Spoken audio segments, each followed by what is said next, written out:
Hello. Yeah, hi guys. Hi. Hi, kitty cat. Hi, kitty cat. Also, hi, GN. Look at you. Look at you being first. Look at you being first. Wow. Also, hi, Lola. Happy New Year's. I don't think I told you yet, right? I don't think you were. Were you here? Like last week? I'm not sure. Am I giggling? I don't know. I'd like to giggle. Giggle, giggle, giggle. Toot, toot, toot, toot, toot, toot. You're gonna solo some? Fuck no. Fuck no. I mean, honestly, I'm okay. Never mind. I was about to say, honestly, if you guys would hop on game, I'm down to do like one match, but maybe not. Maybe not. Well, there it is. There it is.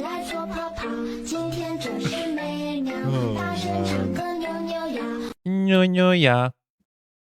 Also, I look dead. Let me change the saturation a little bit. Just a tiny bit. Uh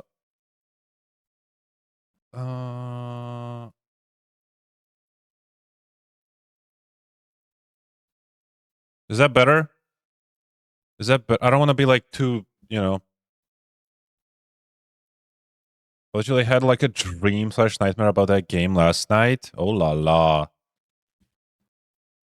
Was busy working for New Year and Christmas. Oh. Where do you work now, Lola? Did you find like a decent job, or did you find something like just for now? Oh, that sucks, man. I'm sorry. And a bit of red. Yeah, but I mean, it's gonna change in a bit because of the sun, anyways. Let me see.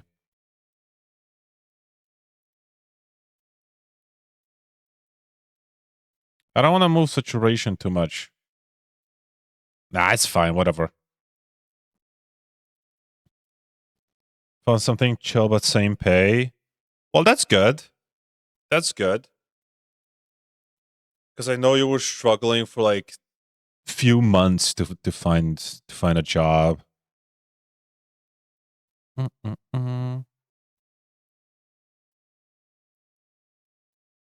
Still white.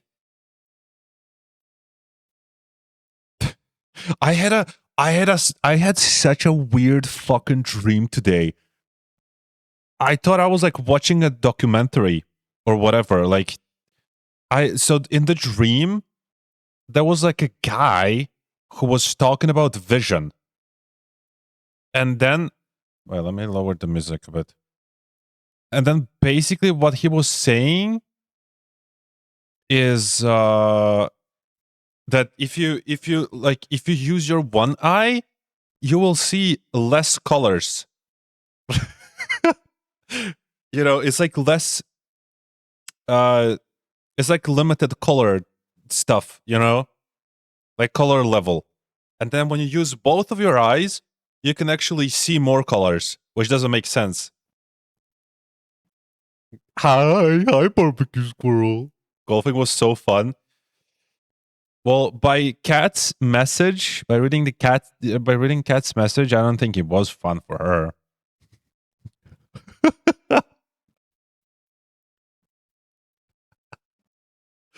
Yeah, fun.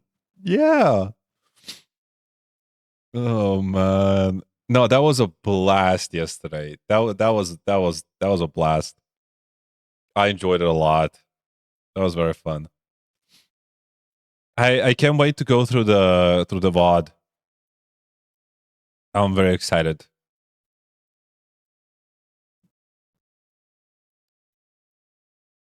I want to open the VOD now, but nah. I love how we were bullying Smarts later on. Poor Smarts, man. Poor Smart.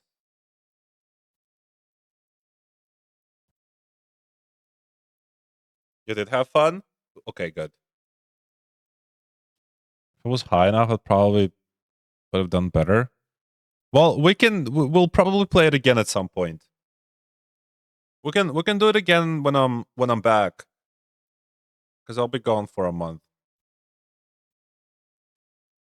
Oh my god, getting back on PC after a month is gonna be so weird. It's gonna be so fucking weird, man. Where are you going? I'm going back to Croatia. I legally need to leave the country. Because the max I can stay here is half a year. So I basically just need to leave the country, but I'm going back because I have like a lot of legal stuff to do.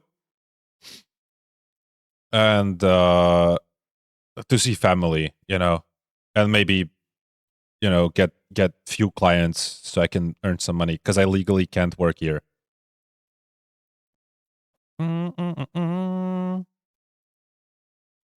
Yeah. Yeah. How's weather there, Lola? My parents called me yesterday and they said like that it's fucking crazy with weather. Like storms and everything. We have proper winter. Holy. Holy.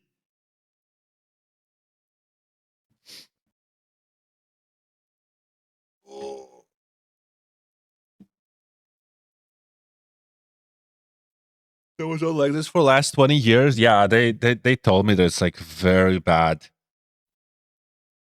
I mean, we still didn't get snow in Croatia. Well, not Croatia, but like Dalmatia, right? In Split. Well, maybe it is snowing. I don't know. They said it was raining for like 4 days straight. I don't know how's the weather right now. Let's see. Holy shit. It's going down to 2 degrees. Holy fuck.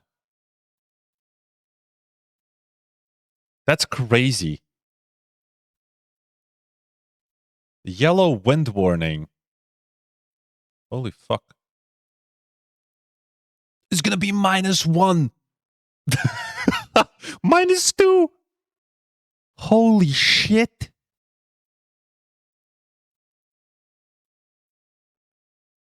Holy fuck, man. Which -10 today? Holy fuck, dude. That is crazy. Oh, it's gonna be raining the day I come back. Bullshit.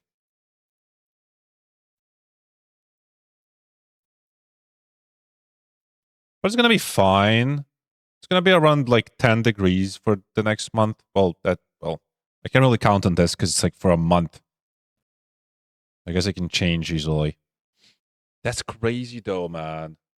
I can't believe we're actually having winter.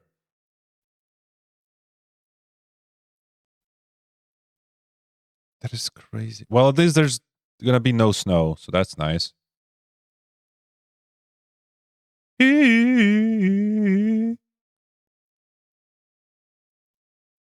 I need our weather boy Timmy, to tell us what's gonna happen in a month or for the next month.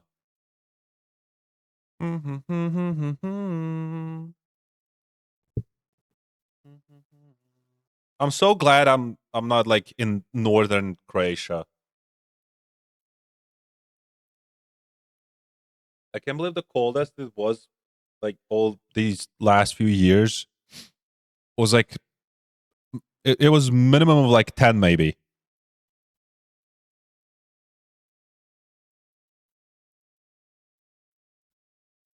Live feedling so you can check how my city looks.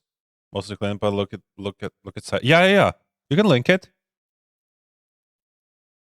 Oh, I can also check Split.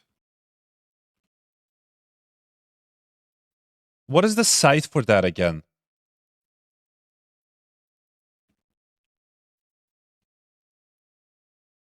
Skyline webcams.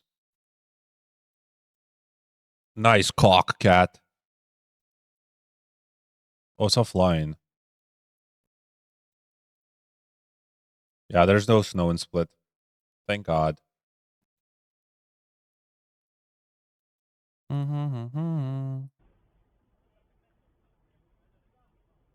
But there's no one. I don't know if this is live. Here I am.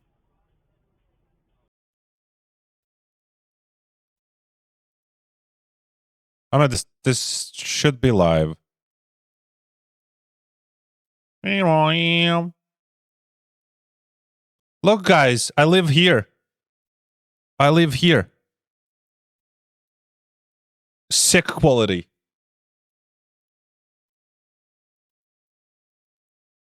Sick quality. Look, Lusty, we were here. Yeah, we were walking here.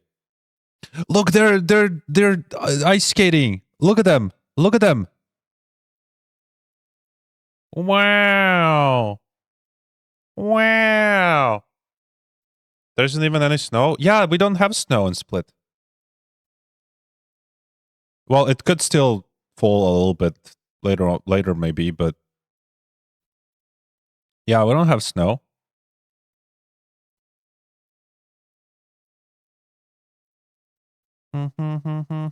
Oh my God, guys. Mine and Leslie's first kiss was here. Well, you can't see it, but it was down here. It was down here, more down here.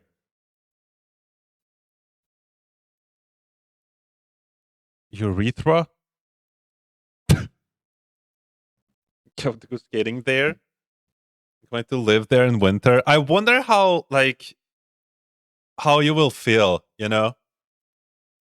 Because it's like 40 degrees. Well, not 40, but what, 20 to 30 degrees warmer in the coldest days. Well, in the coldest days, I guess it can be like up to 40 degrees difference, which is fucking crazy.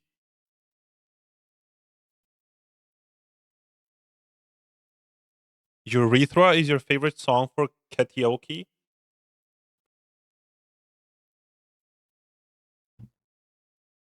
Adaptable and have traveled? Oh yeah, that's true.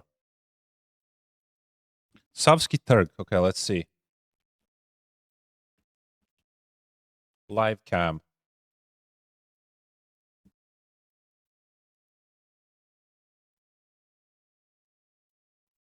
Snow. Oh, this is better quality. The fuck is that? Oh, that's a dog. What the dog doing? Snow. Mm-hmm. Okay, let's see the thing he said to me. Uh-oh. Uh-oh.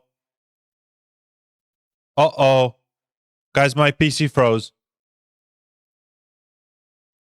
Never mind. Okay, I fixed it.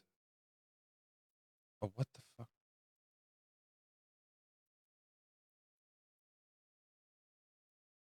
Is this? I'm clicking some sus links, man. Get on up. Get up. Get on up. Get on up. Look how nice this looks. Wow. Looks fine, yeah. Nothing crazy. How do I... There we go. Like a sex machine. See, look. -8 in Zagreb. And there's 1 in Split. It's crazy how different it gets. Look at that. One, and then from here, from this line, it just goes cold. Well, I guess it's more diagonal. Yeah. Like if you go whoosh.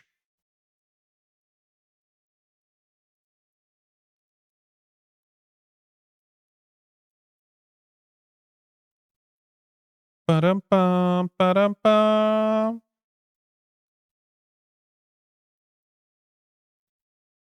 Get it up. Get up. Get it up.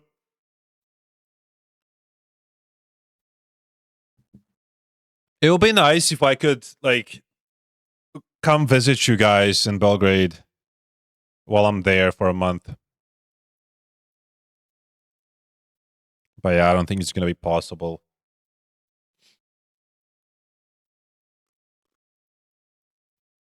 It would be nice. This is just gonna be so hard to visit you guys. Because I'm so fucking far now. Look, I'm all the way here. Man. I think it would be amazing. Well, one day, like, I still have, you know, Hotel Moskva, Lola? I still have a deal with them that I can stay for free, and in return, I need to, like, make a video or two for them. And then I can be there for a week. And if I visit, I would visit with Lusty one day. So we'll meet. We'll meet at some point. Yeah, because we'll eventually move back to Croatia and then figure out what to do next. But yeah, it's still like a long way, you know, long way to that. But yeah, we'll see each other. It's just annoying how close it actually is, you know? Like, I can literally whoosh, and then we can meet at Kragujevac. It's like midway. Wait, are Nick and Steve in Kragujevac or no? Nick is in Belgrade, right? He's in Belgrade now, or am I tripping? I might be wrong, because I know he moved somewhere.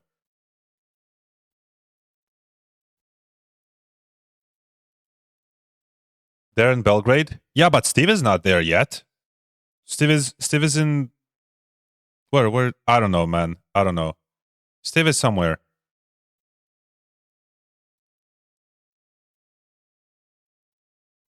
But yeah, one day we'll figure it out, man. We'll figure it out. We'll figure it out. Shake your money maker.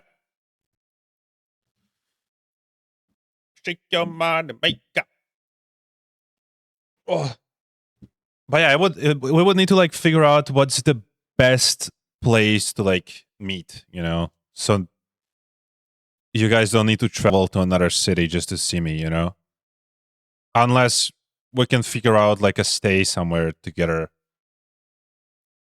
It would be sick if I could put you all in a hotel. That would be cool. That would be cool. I mean, it would be doable. Like, it would be doable. I just probably wouldn't be able to give you free food and drink at hotel. But that's fine. Yeah. Okay, guys. Do we game? Do we go game? Oh, let me actually check a video. Because the new game showcase published a video. Guys, okay, Lusty published a new video. Go watch it. Okay? Go watch it right now. Wait.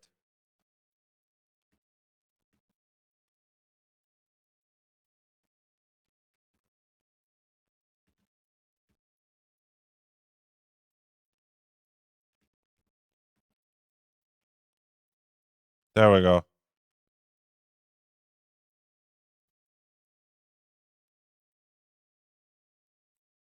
There we go. Very funny video. I still haven't watched it because I'm saving it for the trip or when I'm back. But yeah, go like the video. Thank you.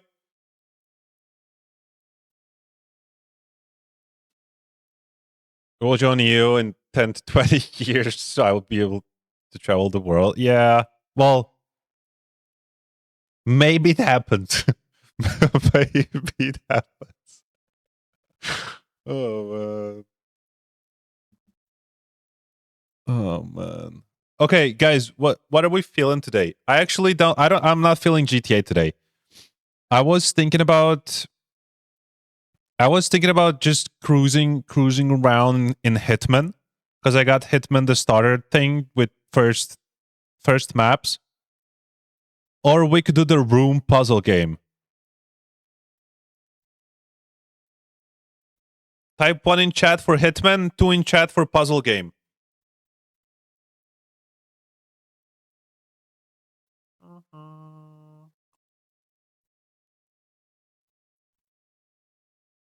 Puzzle?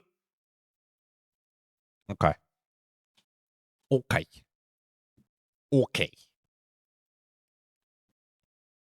Games in the mouse.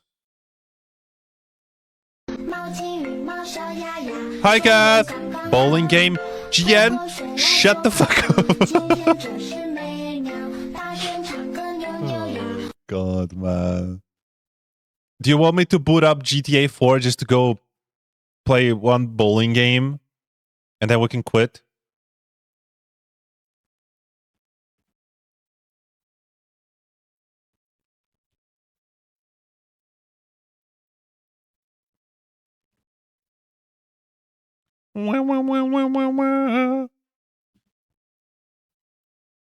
Okay.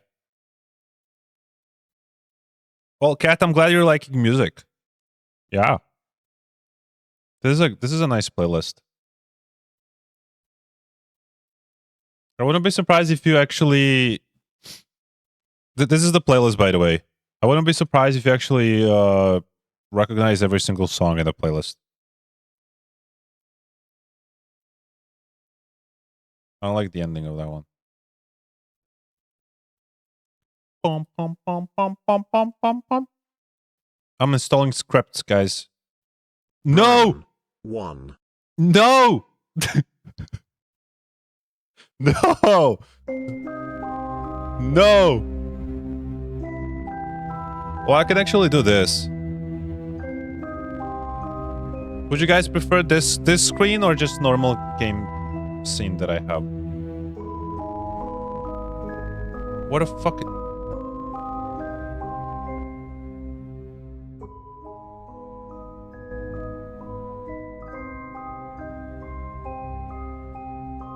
I wish you could turn off the fucking music. Amazing. Okay, we're going in. Here's screaming downstairs. Tutorial. Click and drag the mouse to look around. Double click on the envelope on top of the safe to focus on it.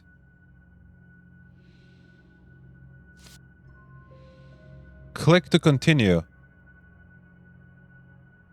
I knew your curiosity would get the better of you. Please excuse the mess. A small brass key with animal motif. No, I want to oh, this is a tutorial. Never mind.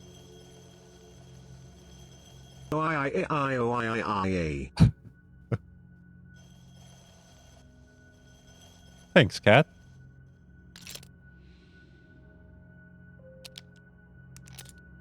Oh, look at me go. Feed me and I shall survive. Give me drink and I shall die. A curious eyepiece. Oh. It doesn't do anything. Perhaps something's missing. What does the note say? Feed me. Feed me. A riddle! The solution must be here somewhere. Feed me and I shall survive. Give me drink and I shall die.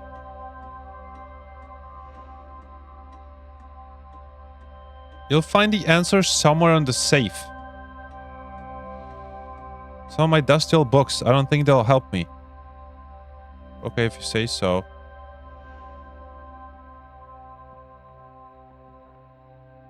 talisman. Oh, I can like inspect everything. Okay. Oh! Zack! I don't have the key. Fire. Fire! Wood feeds it, but water puts it out. I guess I should give it a push. I'm so smart, bro. I am so smart. Boris Johnson? Maybe. We'll find out.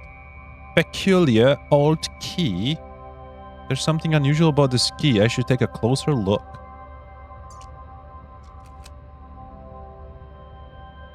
Oh. Oh, that's for the thing. What is this?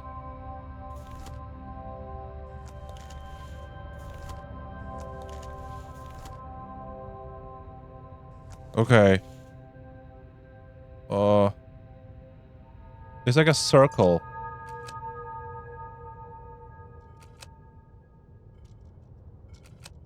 There we go. Zack.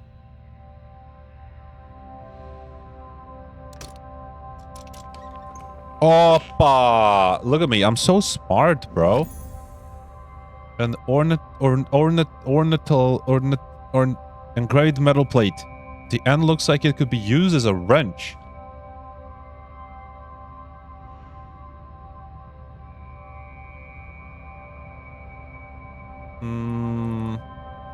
Can I move this? Oh, there's another one.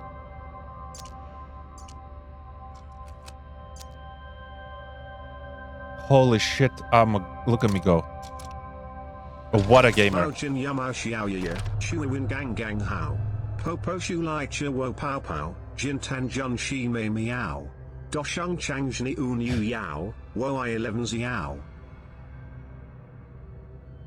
Okay, now you need to do another TTS cat and translate it.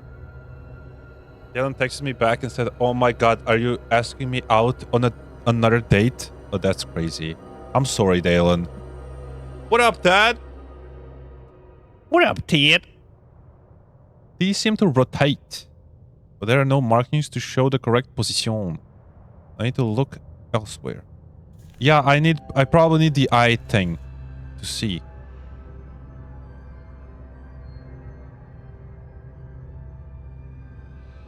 Water.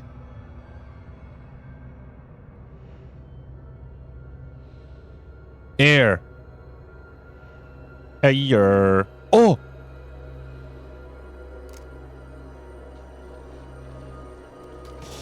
Zack! A lens. It looks like it would fit in the eyepiece.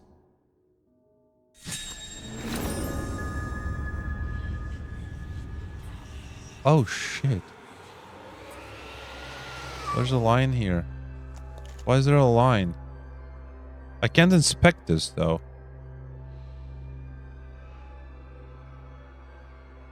Oh, now I can do this. Yeah! I'm so smart. I'm so smart.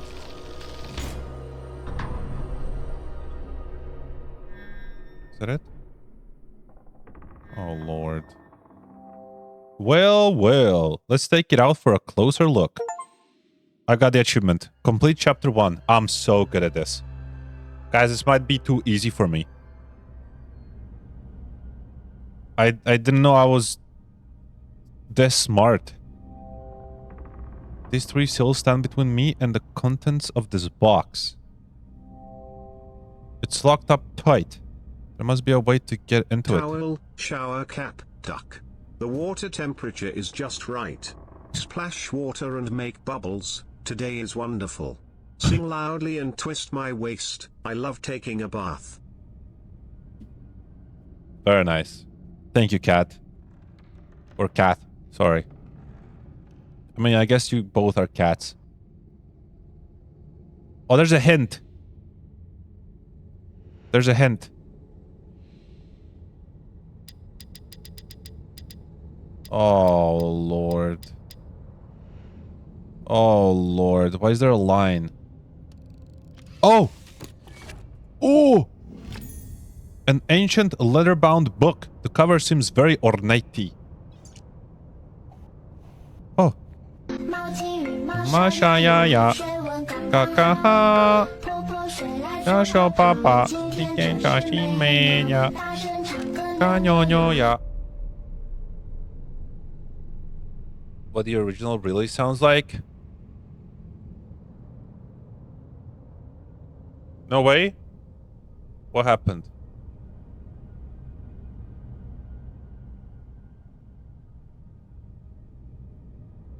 To that song?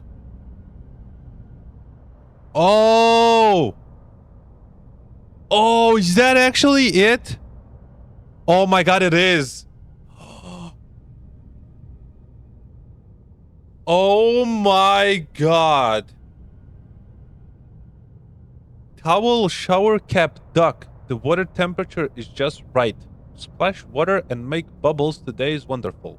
Sing loudly and twist my waist. I love taking a bath. Very nice. Oh my god, we know now. A key. It's for winding up a clockwork.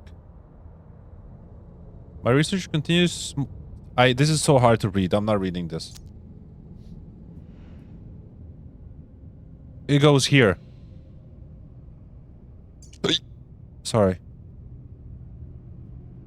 Oh, this is like a... Why does it? A plate with a cog. You think I can open more of these? No. It doesn't seem to move. Is there a hole there? No.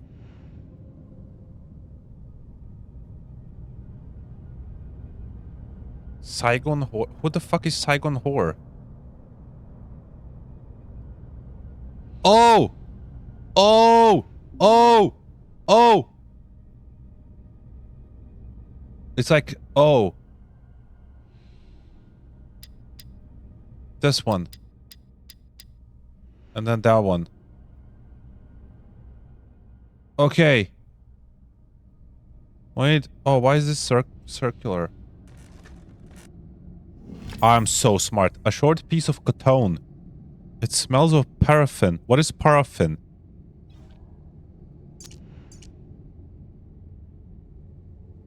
Oh, why is this so hard to... Is wax? Okay. Thank you. Thank you. Well, there's a star. A star-shaped indentation.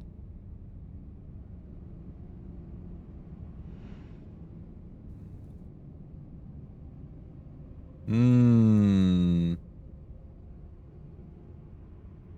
Hmm. Hmm. Hmm. What is this? Oh, this is a code. Oh! Oh!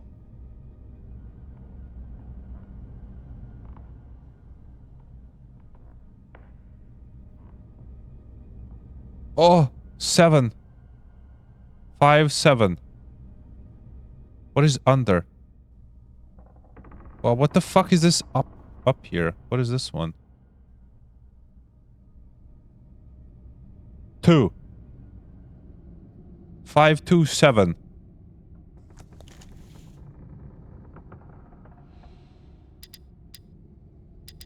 2. 7. 6. Lamp oil? Oh.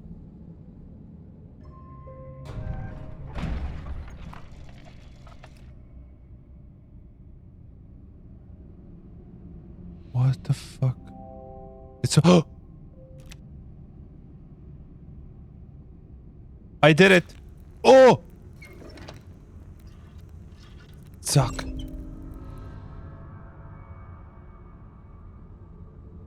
Okay. Okay, I did it. There's an old door. There's an old door. Hmm. Well, I probably need to put something on this. Oh, camera!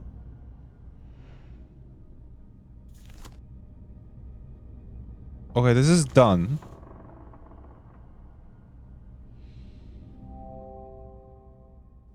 Mechanism. Is it not this? It's not that. Hmm. It is good for absolutely nothing. Yeah. Yeah. Well, we can brute force this one.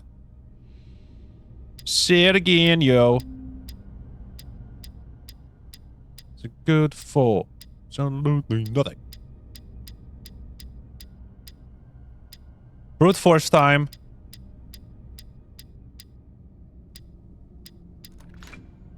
GG. A heavy cast iron key. That's a big fucking key, bro. Huh. Absolutely nothing. Say it again. Oh, another scroller.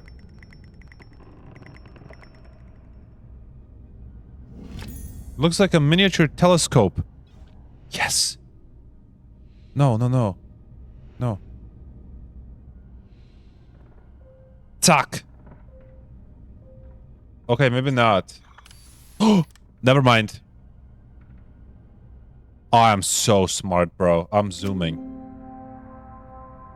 Can I use it? There's nothing to see until I've got the contraption working.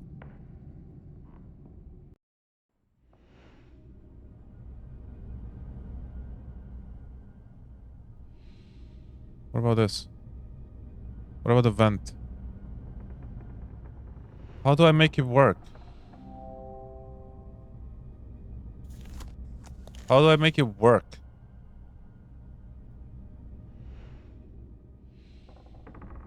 Open the door.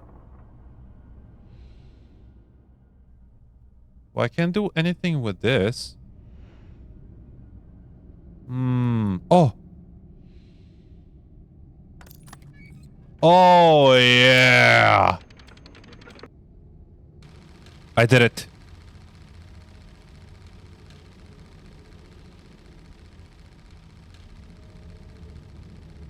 There's a guy. I get a feeling there's more to that than I saw with the eyepiece. Oh, why is it giving me hints? Trial. Hmm. Trial. Oh.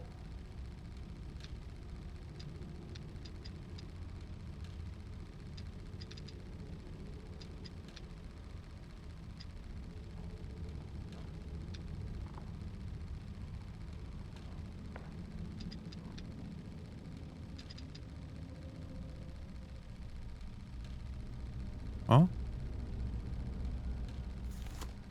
Oh.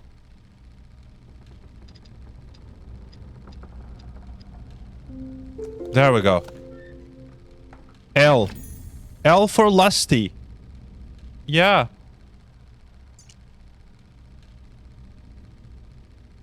Where the fuck do I put that, bro?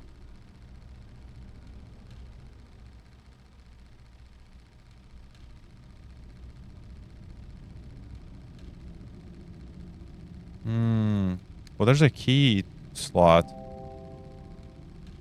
Ah, there's no way I can fit this in. Yeah. Hmm. Let me see the clip. What is the clip?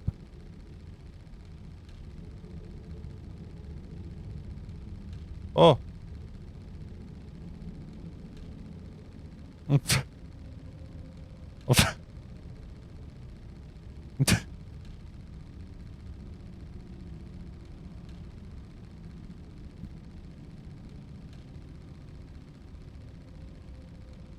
Oh, then I figured it out. Thank you, cat. This is a huge moment.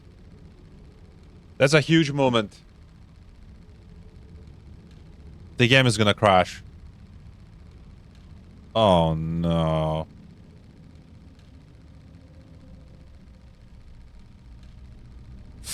Fuck. Oh no.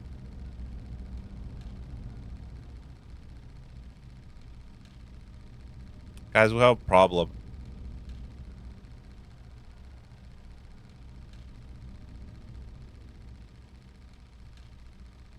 Oh, it actually crashed.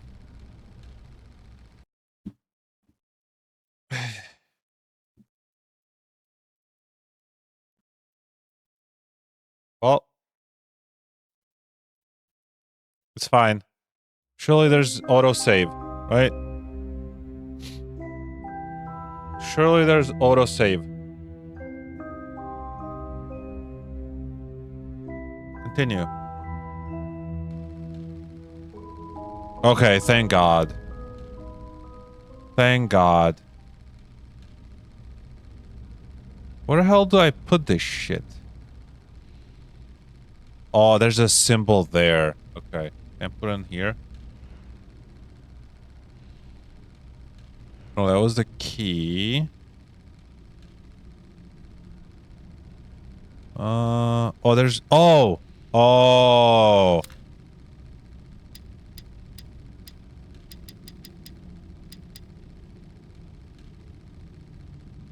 No, it was trial.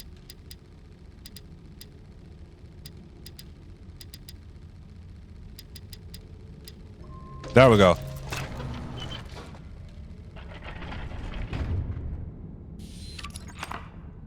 Oh, there's only one. Oh, sorry. I'm sorry. That was crazy. What happened? There was fucking... Did it go in the headphones? Yeah. Yeah. Holy fuck.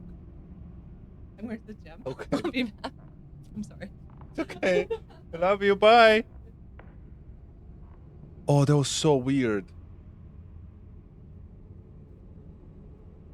One of the seals opened. 2 more and I'll be in.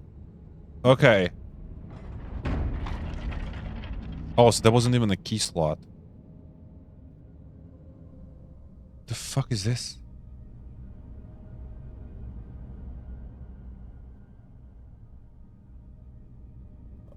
Oh, there's... Oh, this is fucking huge, bro. Oh la la. What?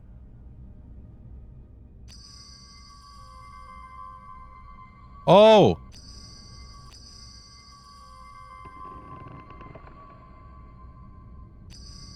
There we go. Oh, that's the symbol we saw on the thing. Wait, do I need to... Okay. A keyhole. That's a huge fucking key, bro. Holy fuck.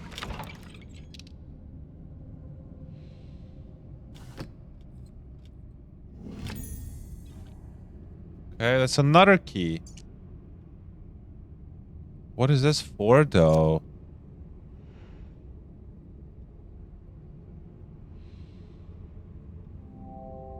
It's a save that, but there's a piece missing. Where? Which piece? Why did we see another key? Here. Yeah, but that's not it.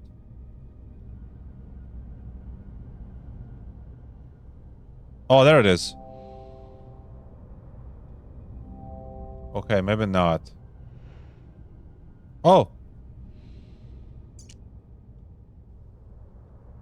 McAllister returns with the rubbings from Egypt. The pattern continues. Same symbol repeats. Okay, this is just about a symbol. Whatever. Hint. Oh. Oh no, I did this already. We need to find another keyhole.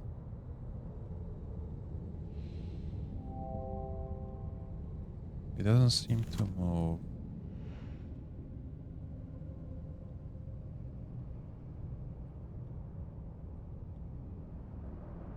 Five, 2. What? Oh.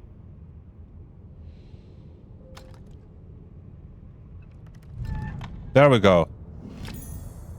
An enamel brass star. Okay, now we go here.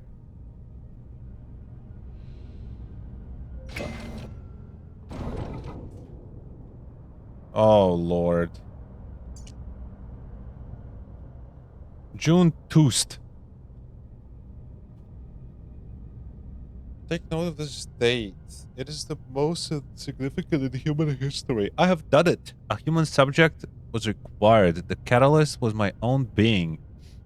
Fatigued by my studies, I entered the chamber without disabling the mechanism.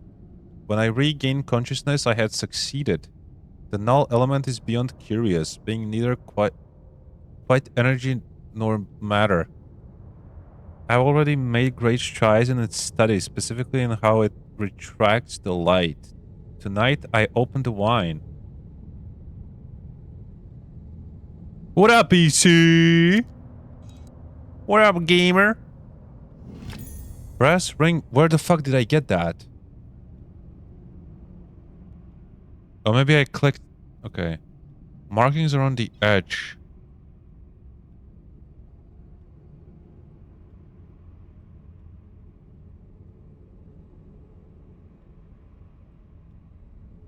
Huh.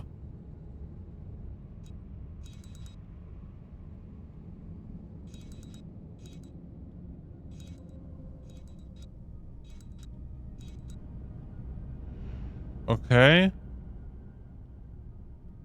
Maybe it goes here. No, it doesn't. Oh! Oh! Oh! Wait, I know.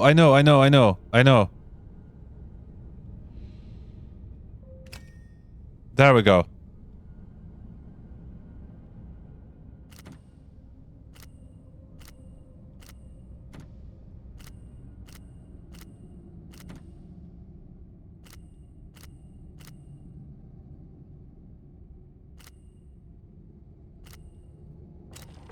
There we go.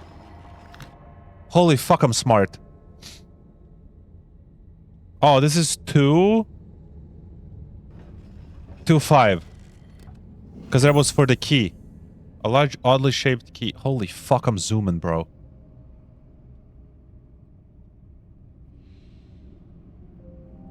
Oh, I need to... It's like... Okay.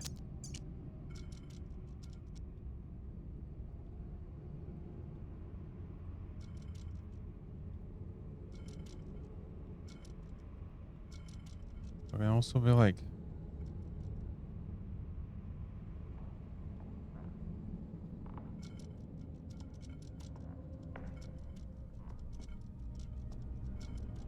What? Like that? Tuck! There we go. I don't know what you're talking about. I don't know what you're talking about, EC. A circular plate with a star emblem. I know where this goes. Look at me go. Look at me go, man. What a gamer. Holy shit. Okay, one more. The cogwheel.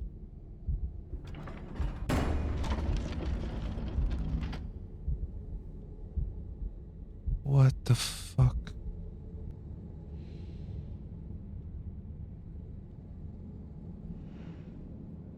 Holy shit. Oh, Lord.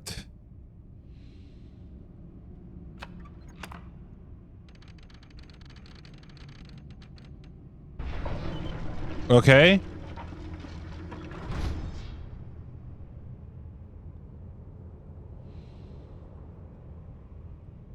What?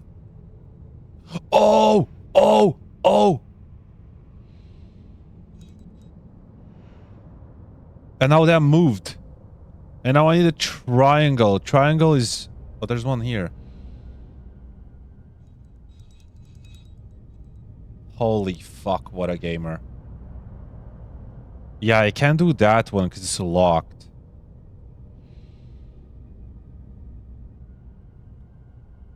Yeah, but it's broken.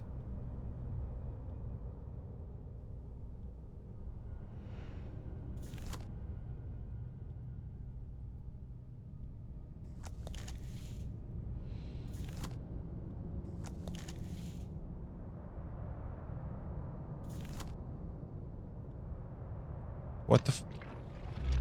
Oh.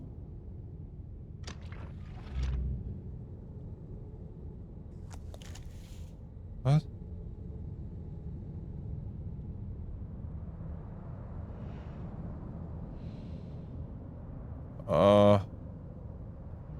Well, that's a clock. Okay, wait. Maybe there's something else here.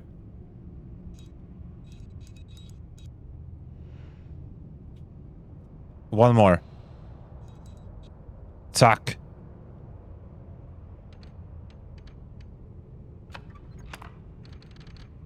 Oh, but I'm missing cogwheels here.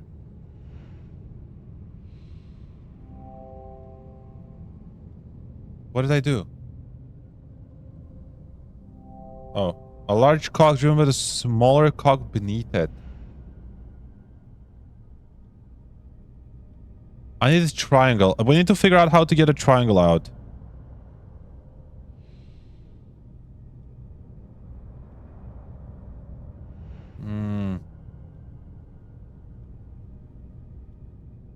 See, like, see the plate? Oh, it has, like, edges.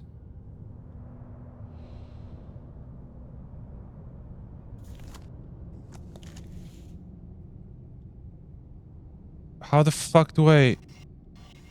Oh, my...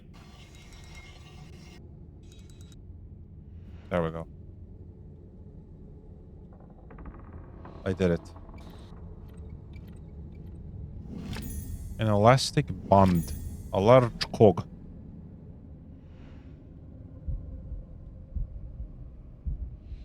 Well, there's a new thing here.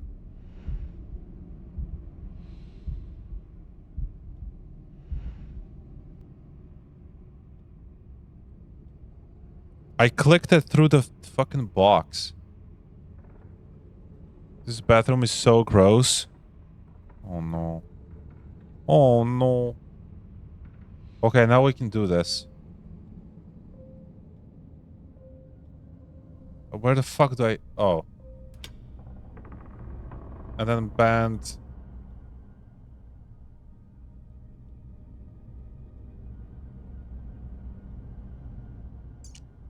What? This is not here. Or maybe not.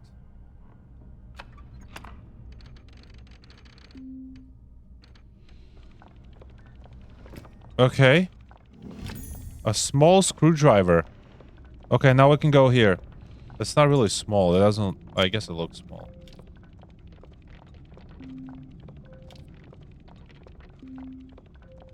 Help me, please. Okay.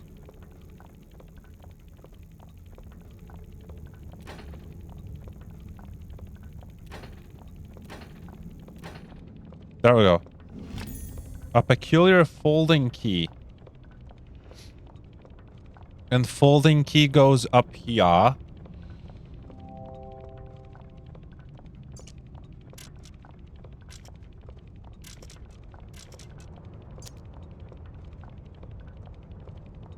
No.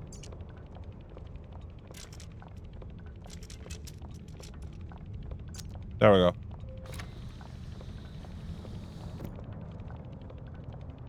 What a gamer. A medium-sized cog. Oh, this is for the triangle.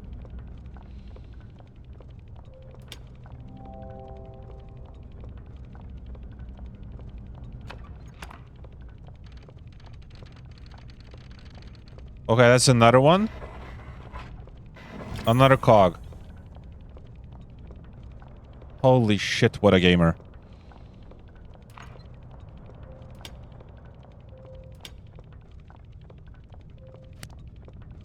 Yes.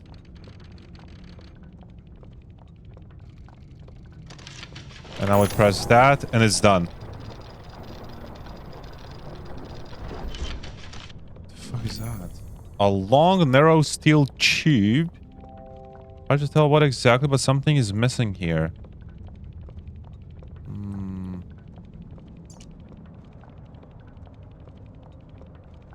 Oh. Some kind of small key. An old photograph.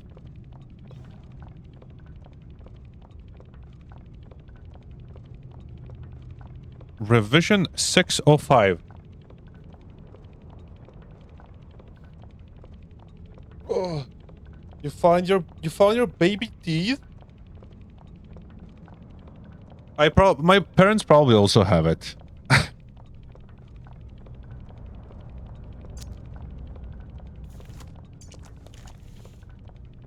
Okay, that doesn't do shit.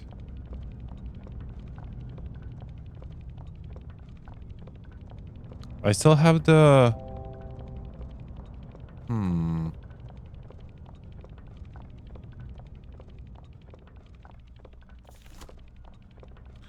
Why is there arrow? And I can't rotate anything. Oh!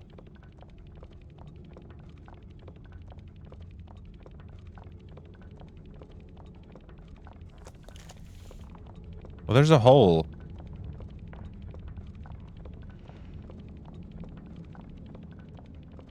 What?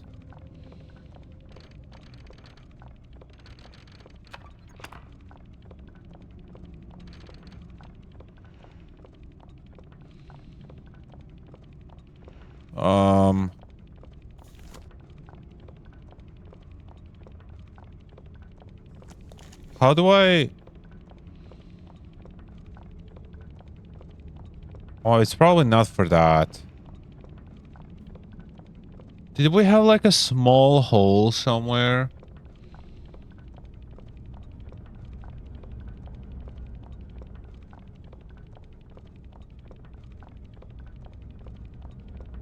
Oh, there's something...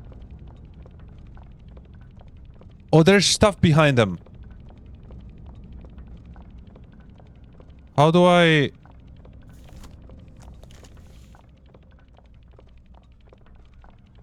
I probably need a sword.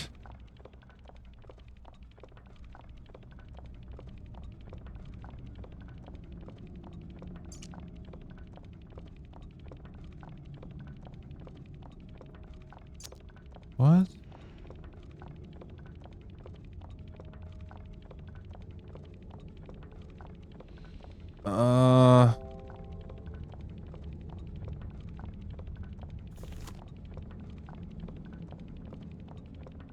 I don't get the rotation thing. How do I rotate it?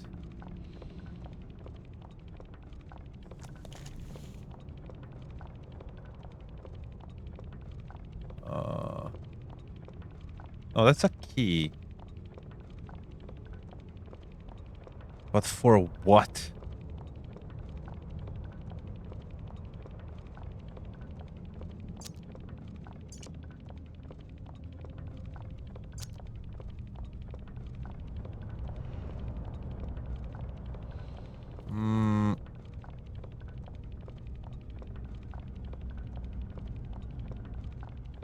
I don't get how to rotate this.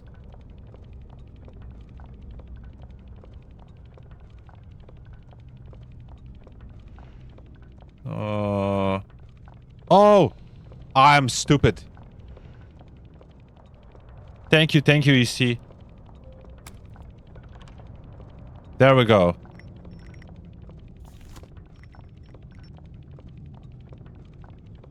What? Oh.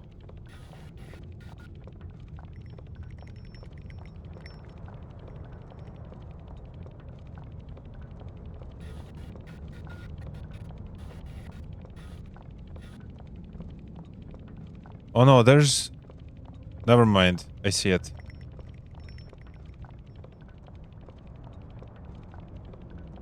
I see. There we go.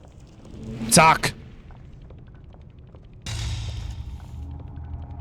Fallout music. I love Fallout, man. We'll bring Fallout back. Oh, shield. Oh, shield probably goes to this guy. Yeah. An oval gemstone. And that goes here. Tuck.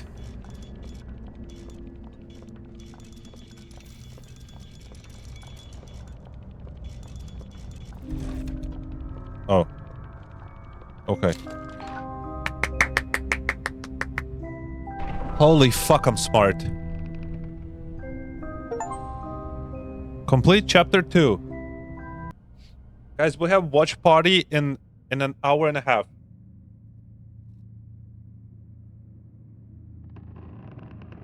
What, last night episode? What do you mean last night episode? The Fallout? Oh shit. Oh shit. Oh shit. Oh god. Oh lord. Oh lord. Oh lord. Where the fuck do I start? I found the start. A box with some kind of puzzle on top.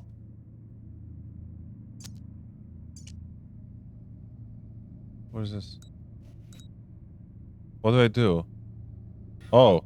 Oh! So I guess I need to get it there.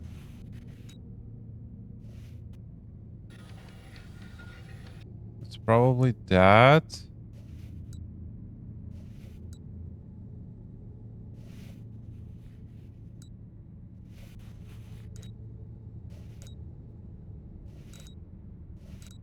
So I need to get it on this one.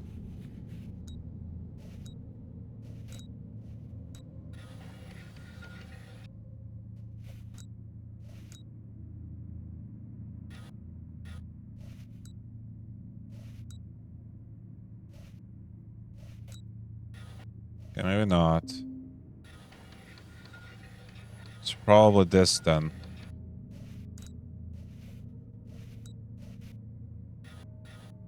This? But it's also this one.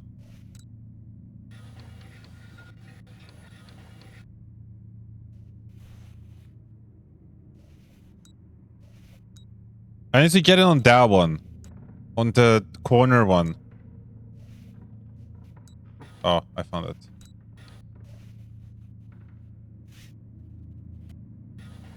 There we go. An ordinary key.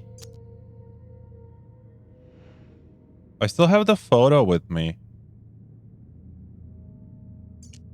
Where the fuck do I go with the key?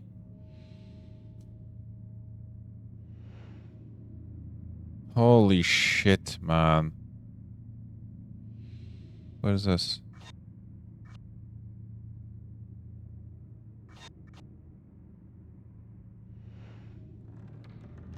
Oh, key!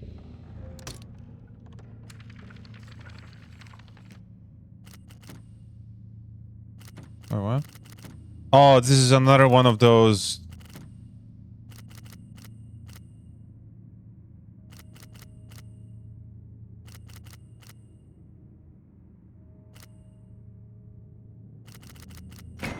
Oh!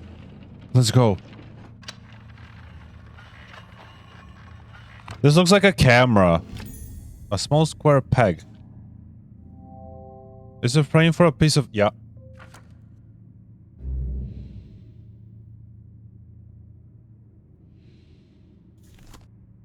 Can I do with that?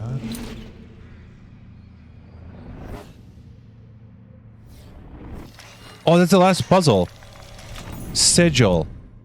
Holy fuck, I'm smart. Where the fuck do I put the...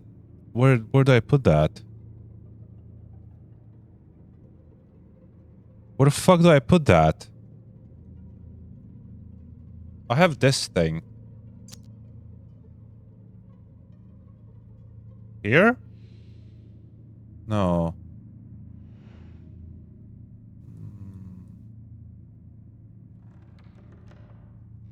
Hmm. Here? It could be here. I don't think it is.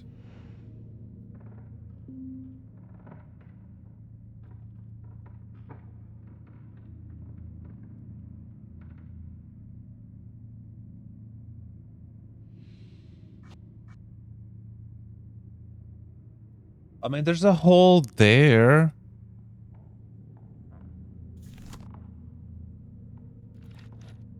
Oh! And then I put it here.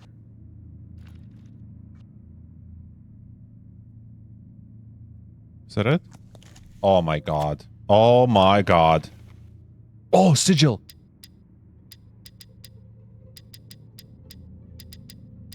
Where's the G?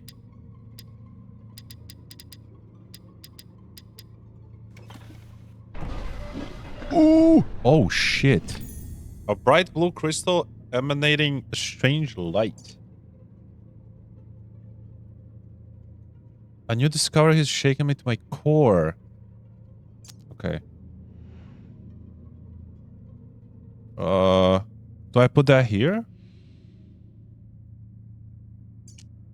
Oh, it's like not circle. Oh, I also can't rotate it.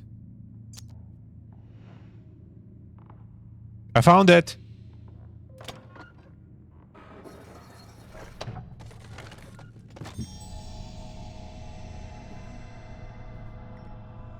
What is this? Oh!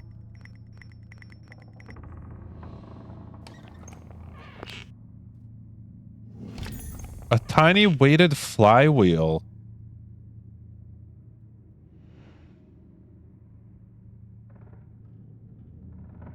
Is that for here?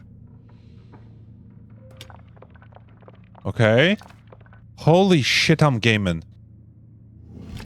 Some sort of device to for reflecting light. A hexagonal piece of map. Oh, what? Oh, what? I put it here. No, here. Because there's holes. Oh my god. Oh my god. Oh, I'm scared of the top part. What the fuck is this? What do I do? Oh, this is something timed.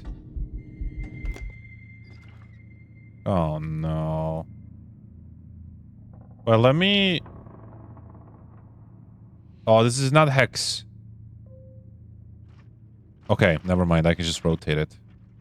There it is. Oh!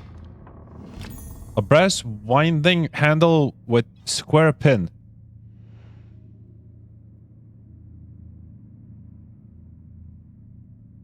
What is it this? Oh, it is square. Brother man, I am zooming through this game. Pass?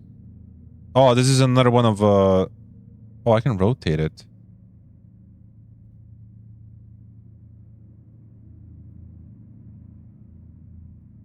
What?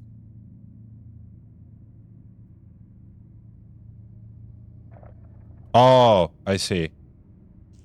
There we go. So I need to rotate this. An intricate wooden box.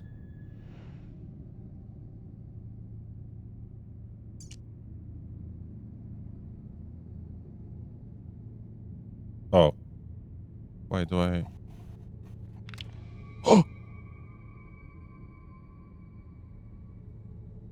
What?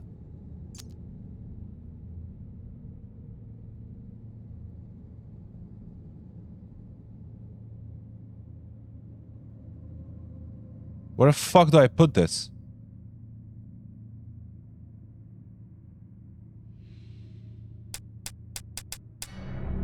Oh no. What is this?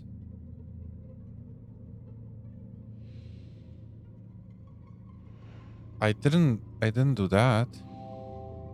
I should focus on size of the box first. Okay.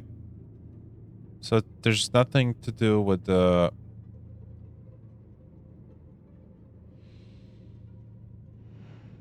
What is this? A start. Oh! I am so smart.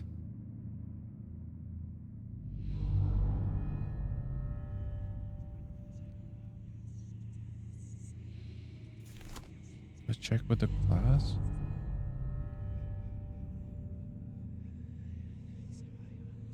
What?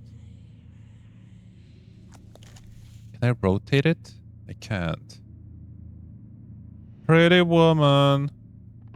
Okay, what is with this thing? Like, what happens?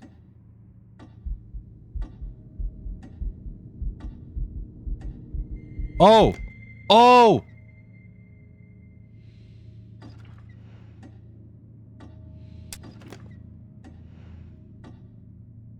Oh! Get it! Zack! That's another globe piece.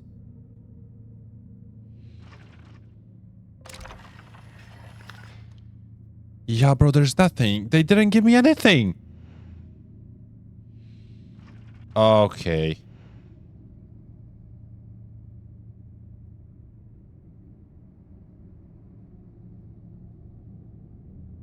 What is with that, though?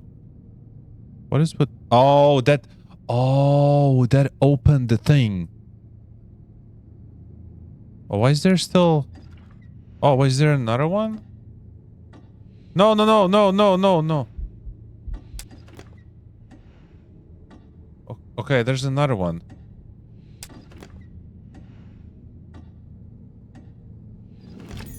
A brass key with multiple folding parts. Oh, no. Oh, no. Wait. Where was that? Is it that? It is that. Okay. Okay. So can you like... I can't fucking... Fuck.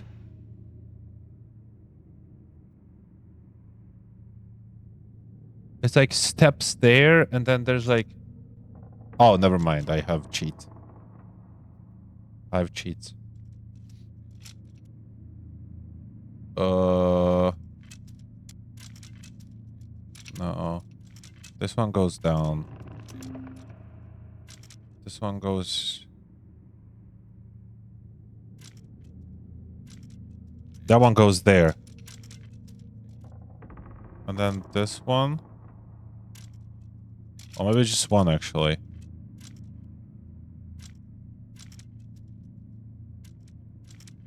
This one? Yeah, there we go. Zack! Oh, well, I know where that goes. No. I know where that goes.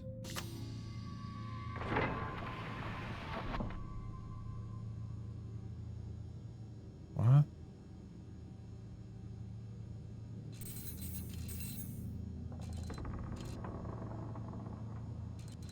Oh, wait. Oh!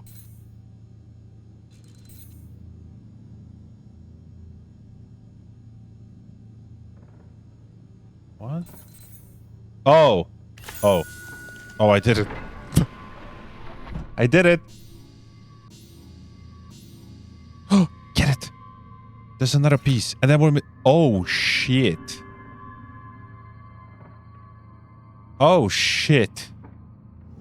Oh, shit. Oh, that looks cool, man. Okay, we're missing one more.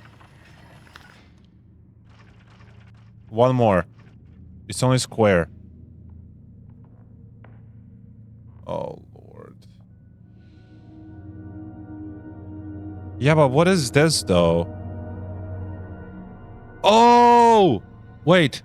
1, 3. It's just a cross. Why is that the... Is that this? Is it this? Oh yeah, it is. Oh my god.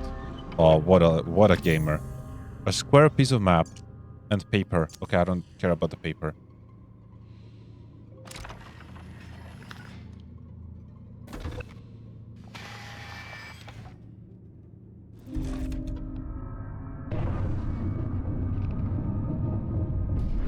Oh, this is cool, man. Look at that. Complete chapter 3. Oh, that's it? Oh, thank God. Guys, I'm kind of zooming through this game.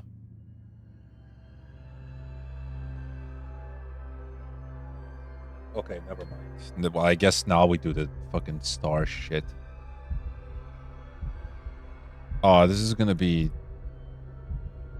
I can't do anything with that. There's middle part. A small slit in the exact center of the table. Can I rotate these? There's a box. Oh. A small socket.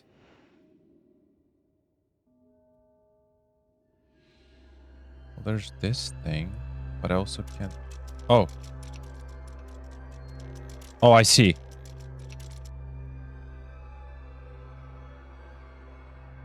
Oh. A brass winding handle. The house is so much larger now? Is this for this? Oh, it is. Oh, and now I can move this. There we go.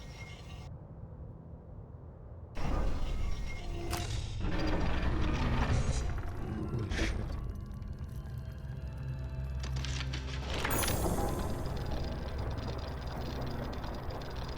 A sword?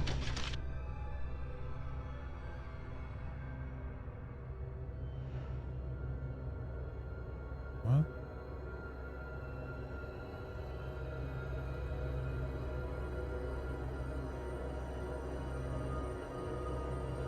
What is that?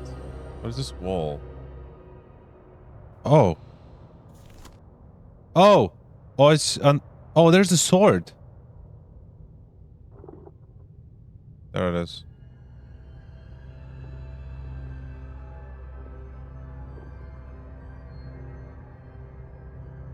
There we go. And then that goes in the middle, probably. Yes.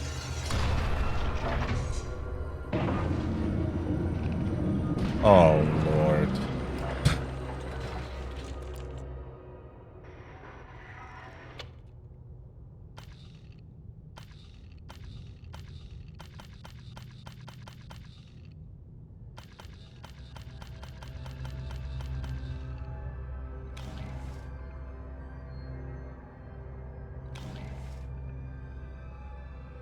What?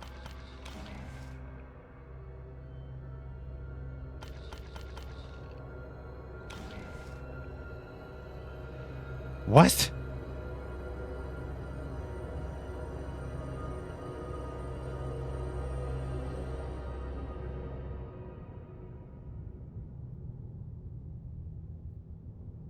What?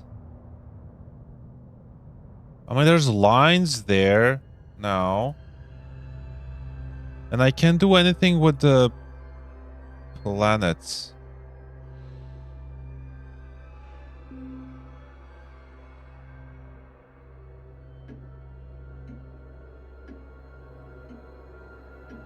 There's a timer.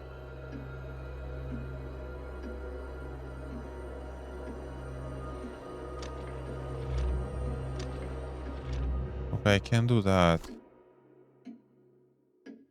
Why is there... Why is it...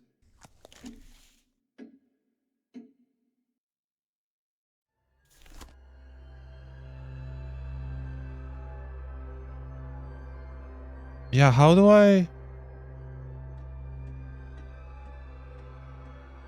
Oh. Oh. Oh, it's just stairs. What was that? Oh, but it's not... Is it? There we go. Okay.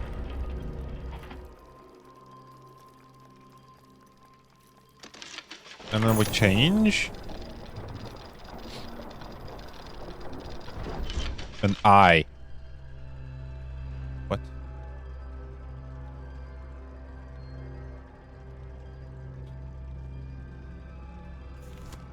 Huh?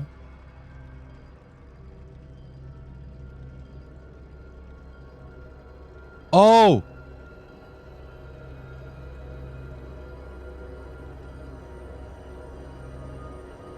Twist again. I see. Oh, there's the thing. Oh, this is fucking hard to... It's a Y.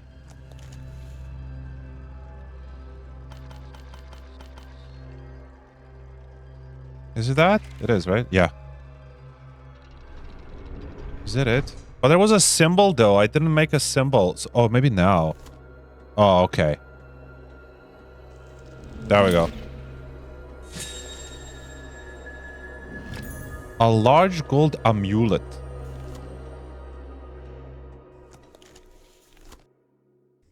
Where the fuck do I put that?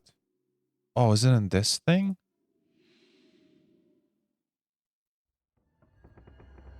No.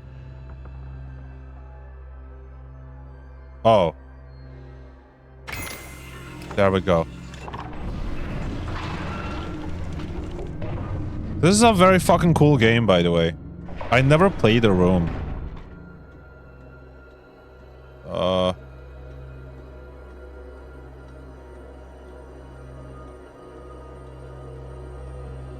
What?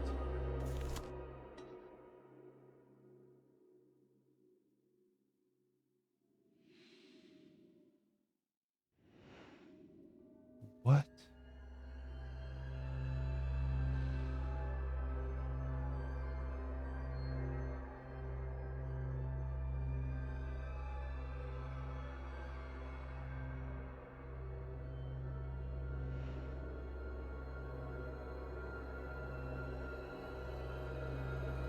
What?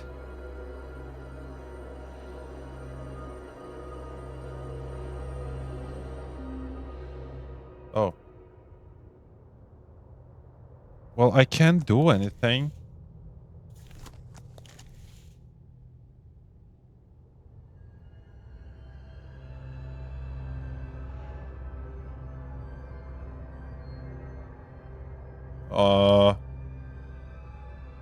I'm confused.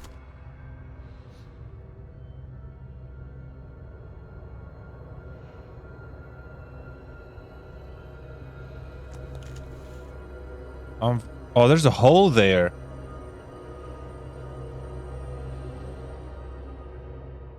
There's a hole. I'm confusion.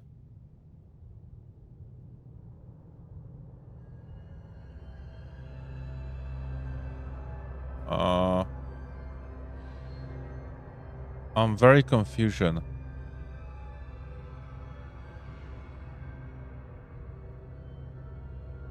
I don't get it. I mean, I guess I need to find the code. Why did I do this? Do I need to do... No, it's an eye. Okay. What? Do I need to find the fucking eye?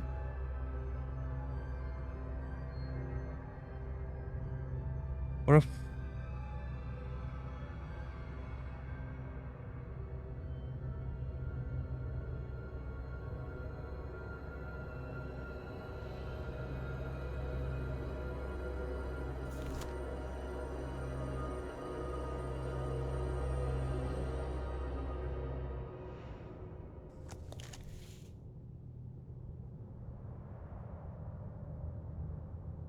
Wait. I'm so confused.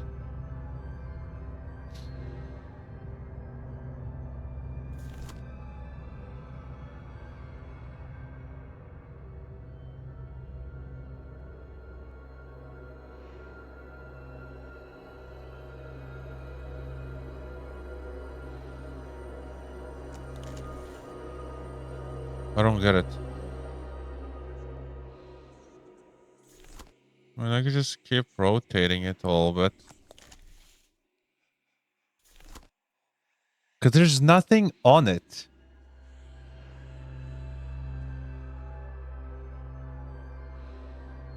Right? Hmm.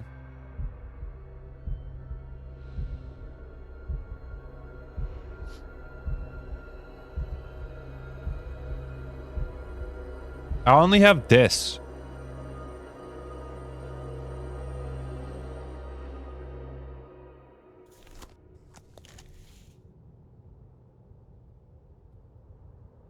What?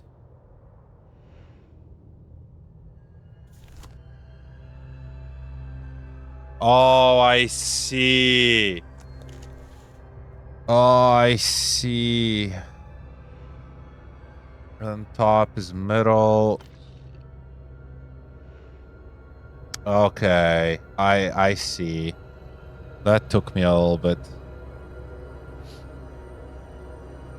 And then one here, and then the last row is probably like this. It's two. Okay. Okay. That took me a little bit. We got it.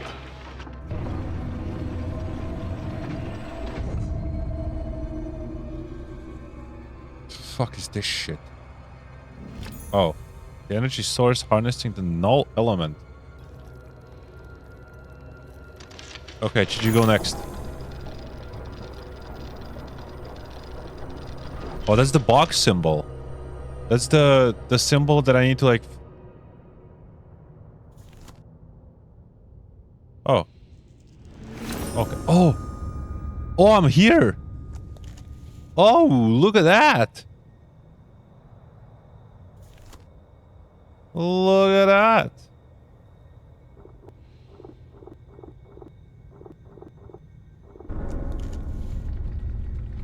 That was easy.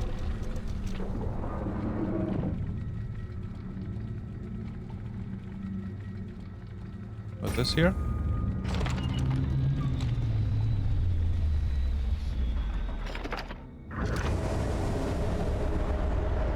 Holy shit.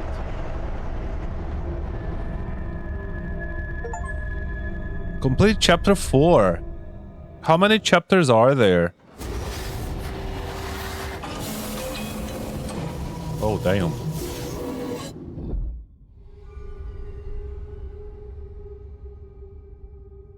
Okay. I love the rooms. Notepad with sketch of the null element.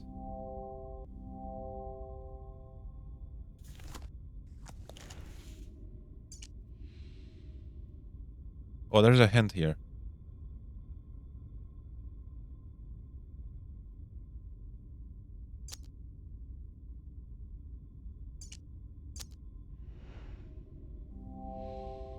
There are two small holes just in something. Something is missing.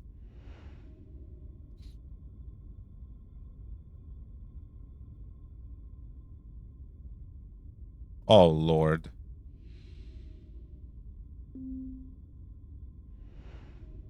Oh, Lord. Oh!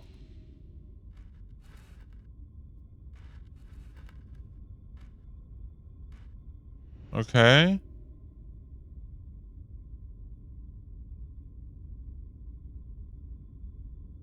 Okay. We have that. We have this. What the fuck is this?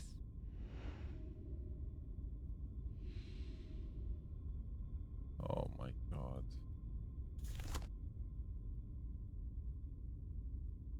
Can I not rotate this?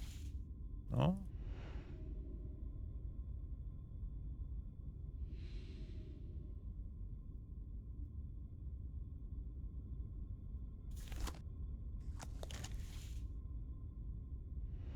Oh, wait. Why is that there?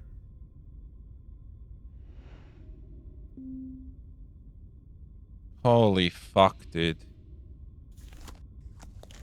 Oh, there's a note. I don't like this song. A starve shit. Suck it. Da-na-na-na-na. Key.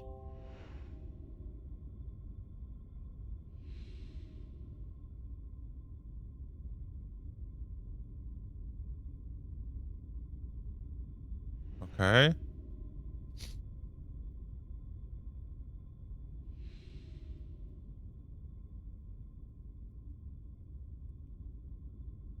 Uh.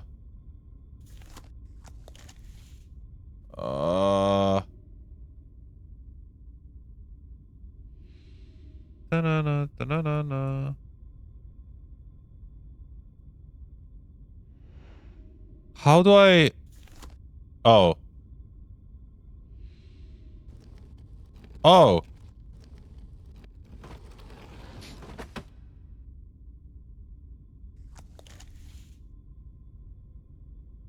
Okay.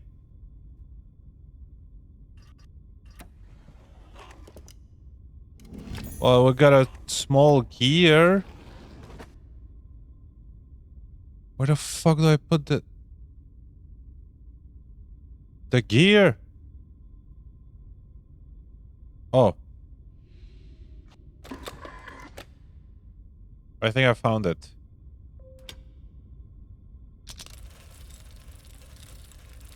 Okay, well, that's one side open. And now I can probably move that. Yes.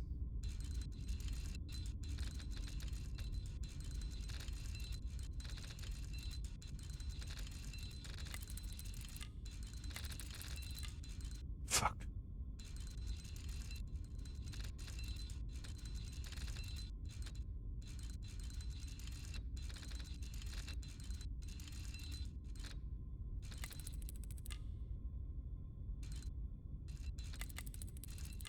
Fuck.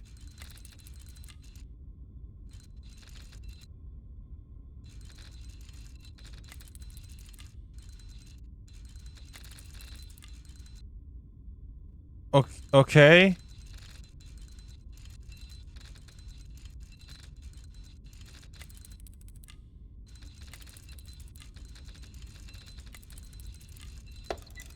There we go. That's an interesting puzzle. I like that. I like that.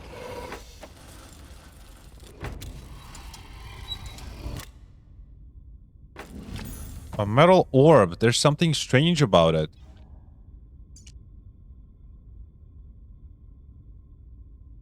Oh, it can open. How do I open it?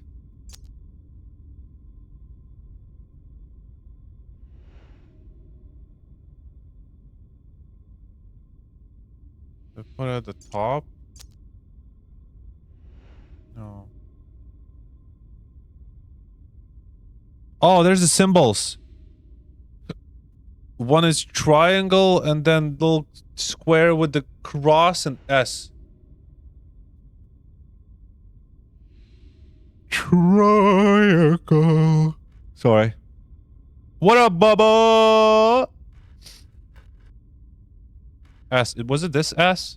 Yes. How's it going, Bubba Ganoush? A coin. Where the fuck do I put the coin?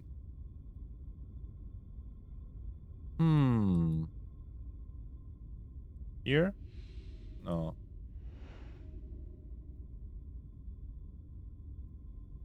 No. Up here? Yeah, how big is this? Talisman. Curious organ token. Roller organ. I don't know what that is.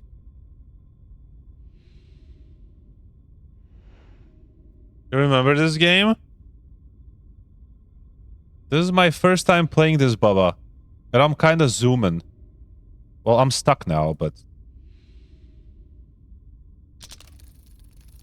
That's a square. I need a square one for that. Is it this? There's no way it is.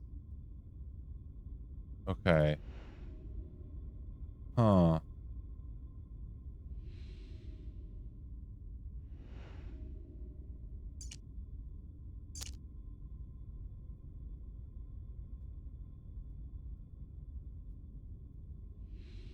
This is also sus. Why can I... There's the hand. I did that. No.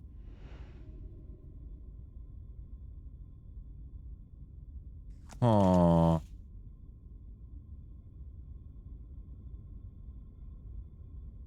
Token. Where the fuck do I put the token? Oh, this opens. Yeah, but there's two of them here. There needs to be something with this. This is very sus, because it's not symmetrical. See, this one doesn't have it.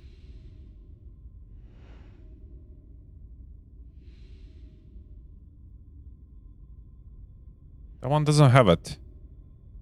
You've seen others play? Okay, okay.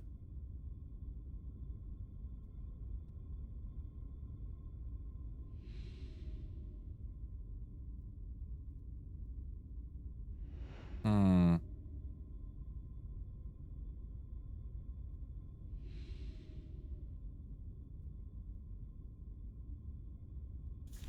I'm confused.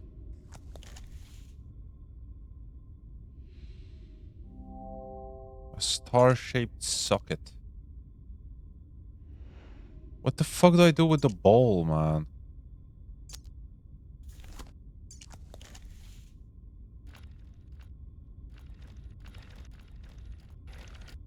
Okay, I see.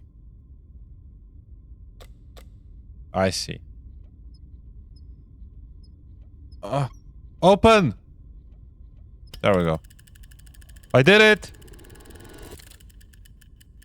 There it is. I need that. Small gear. And now that goes here. Suck. And now this opens.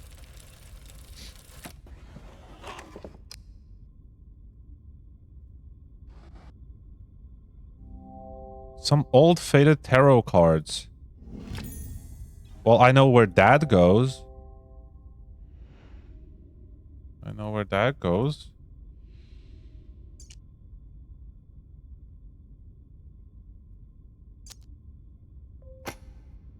There we go. Ooh.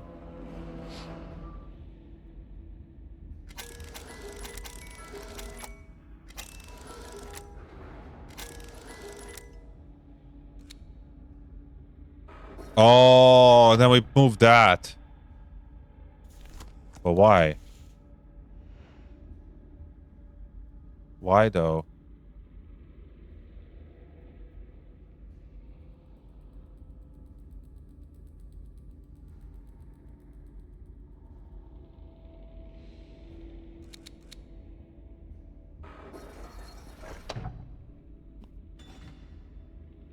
Oh, I heard something.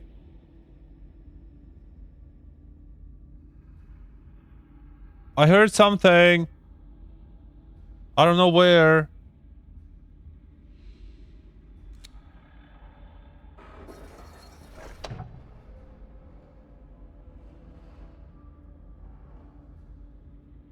Oh, I didn't hear it now. And I was gonna do it again. Never mind.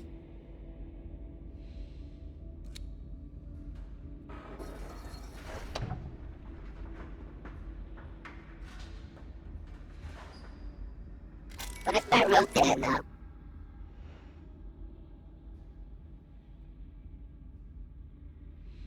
What?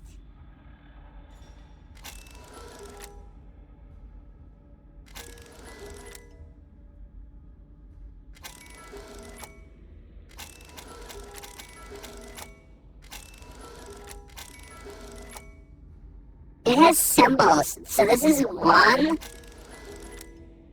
2, and 3.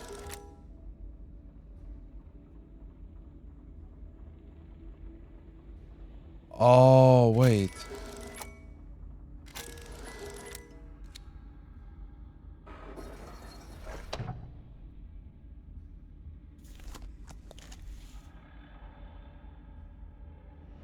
I don't get it.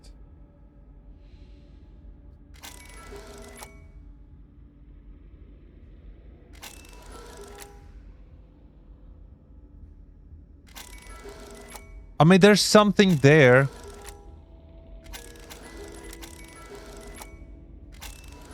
See, there's something there.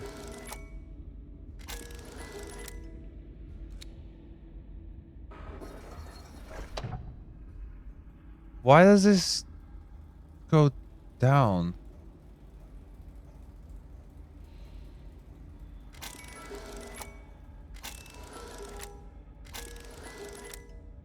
I want that. I don't get it. I've somehow become horizontal. What? What?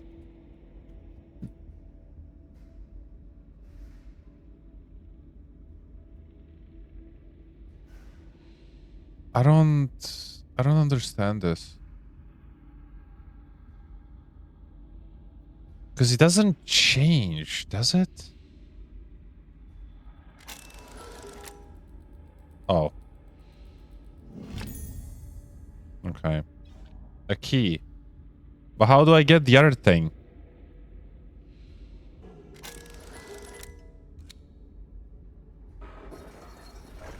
Okay, now I just go back? Okay. Okay, that was easy. I see how it works now. I was just stupid. Handle. Oh, I saw that. That goes here. Tuck.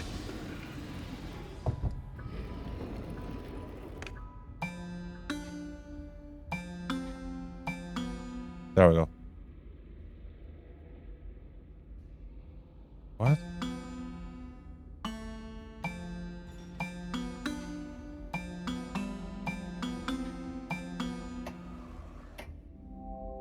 It looks like a coin slot.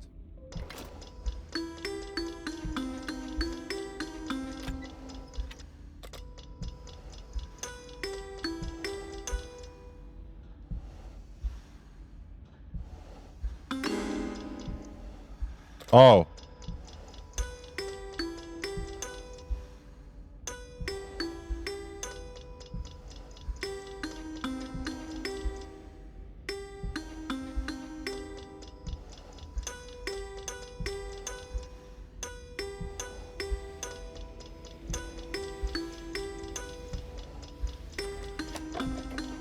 Nice.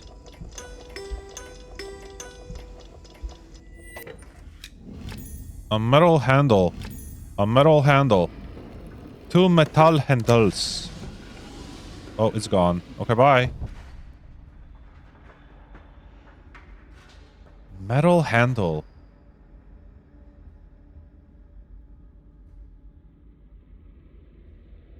Where the fuck did I...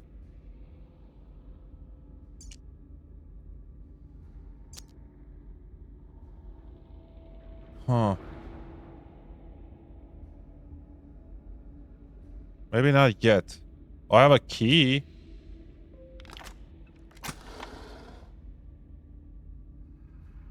What the fuck is this shit?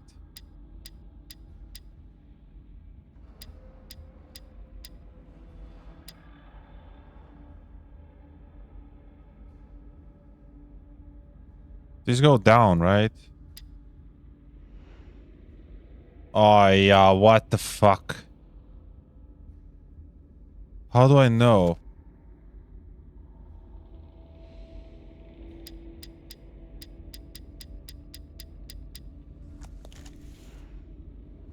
Hmm.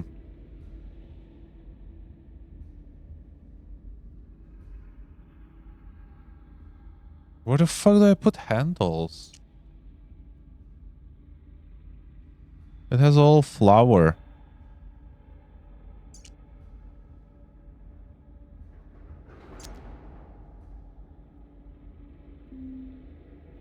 Hint, no.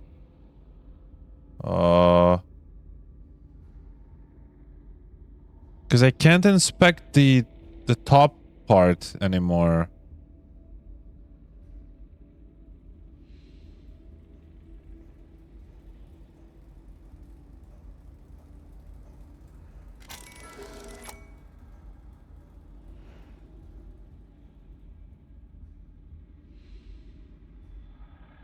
Oh.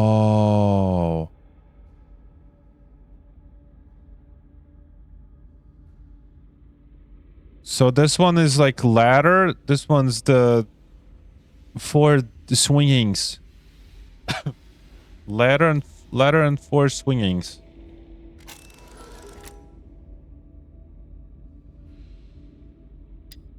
Ladder.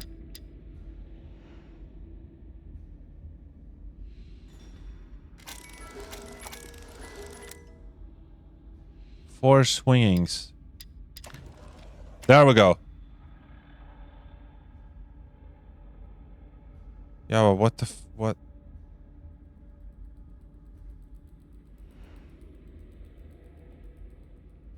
What? What if I do this now? Oh, that's just okay. That's nothing important.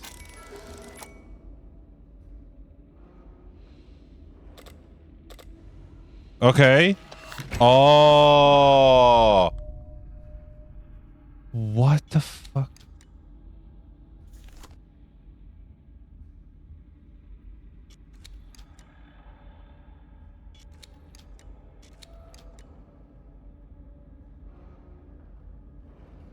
Oh. 573. Oh, that is cool, man.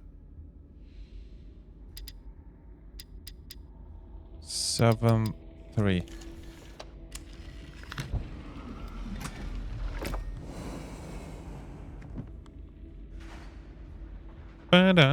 Handles.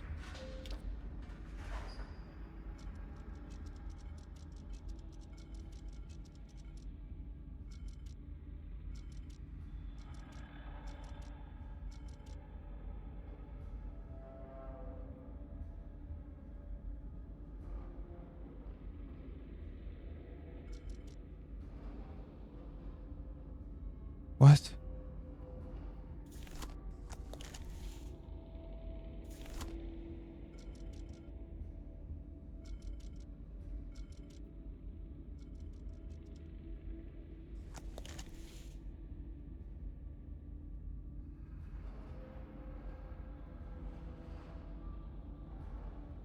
What?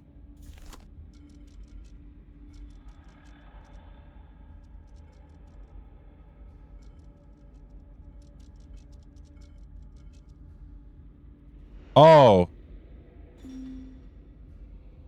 Wait.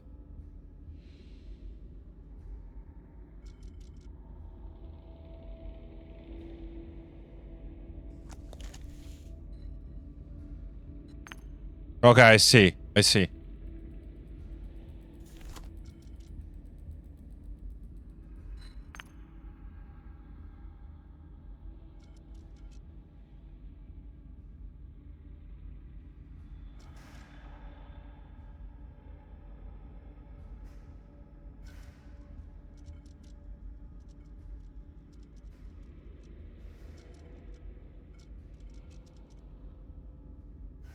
That's too low.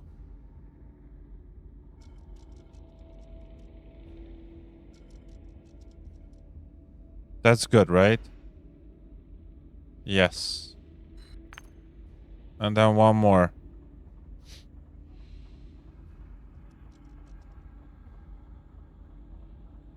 too low. I need to have it bottom. Oh my god, bro. The handles are killing me. Oh, that's the full one.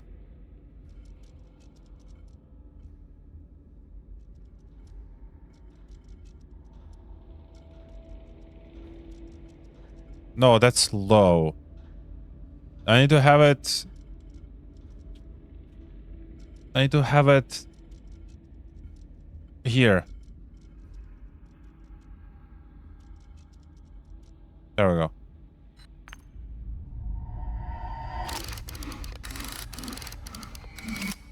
Nice.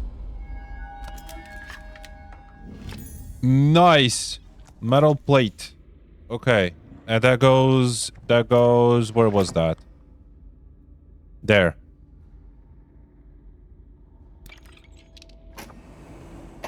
Oh. Oh, shit. That goes here.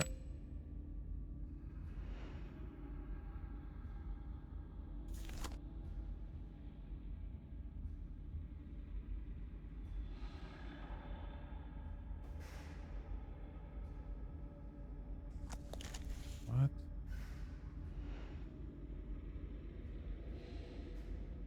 Uh...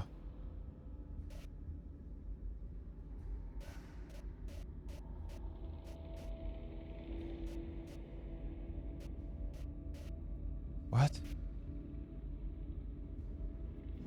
Oh. Okay, that's easy.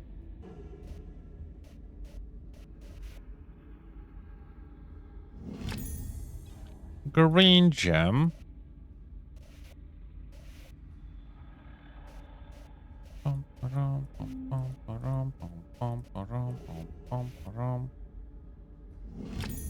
Okay, that was easy.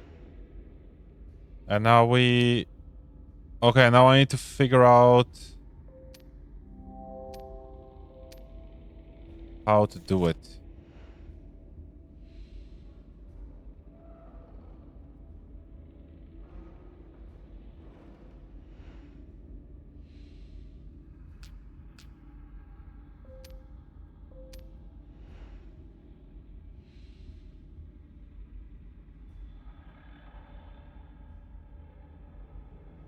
Green... Do I move blue?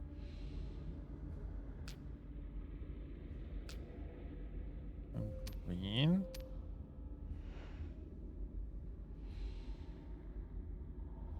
Oh, that looks chaotic.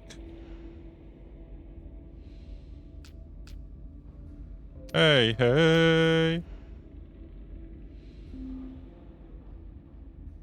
Oh, brother, man.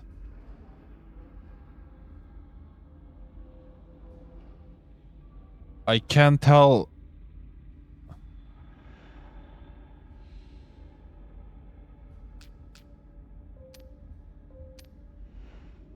Because I can only move those three, right? Oh, Lord. Yeah.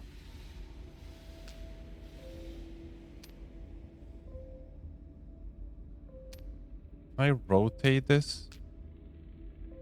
No.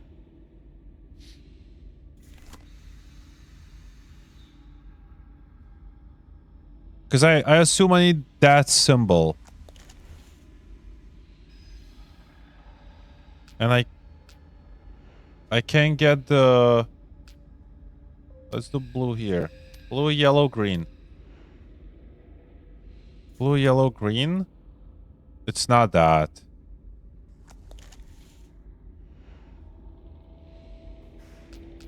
Blue, green, yellow.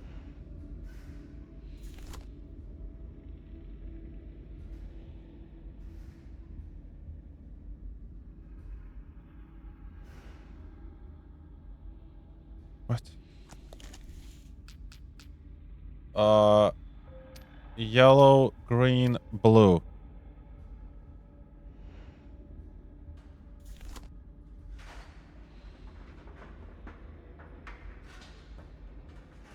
Uh...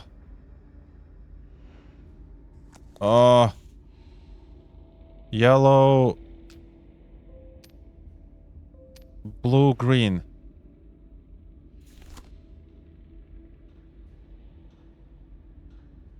Oh, this is so do I need all of them?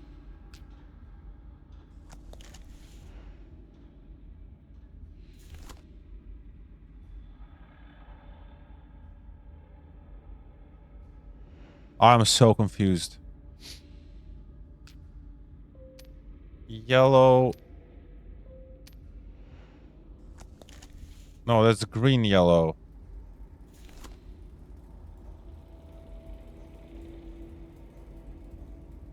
I mean, that's close.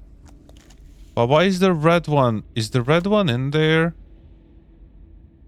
It is. Okay, that's good. That's green and red. Green and red, I think. So we swap these two. Yes. There we go.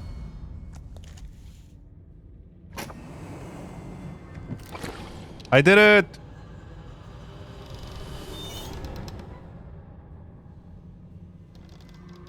Oh no.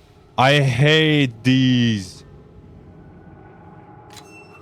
Fuck.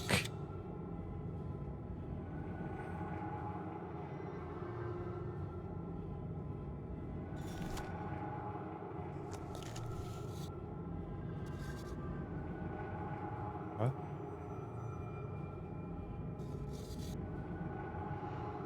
Why can I not rotate it? Oh.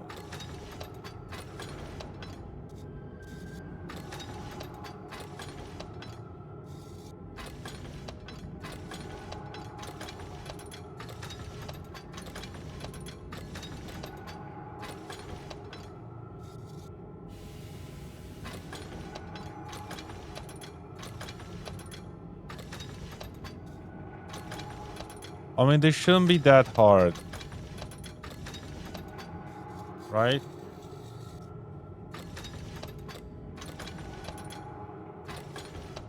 Right?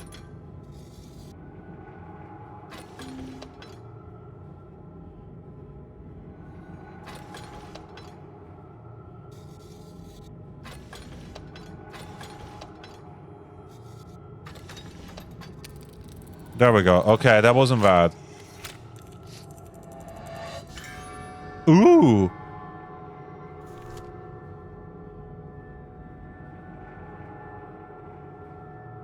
Oh. Oh, that was easy. This is a very cool one. Oh no, another one. Okay.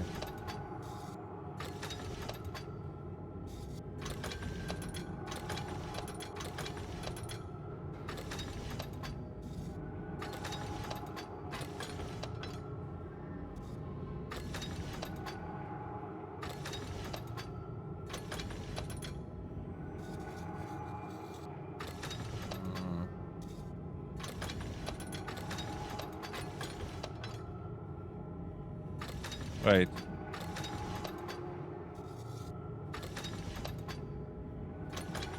Oh, fuck this.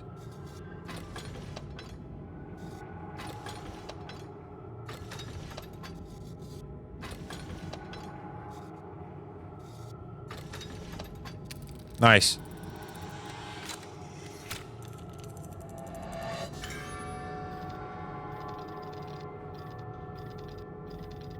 Why can I...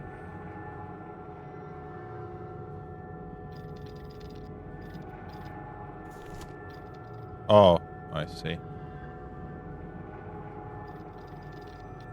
There we go.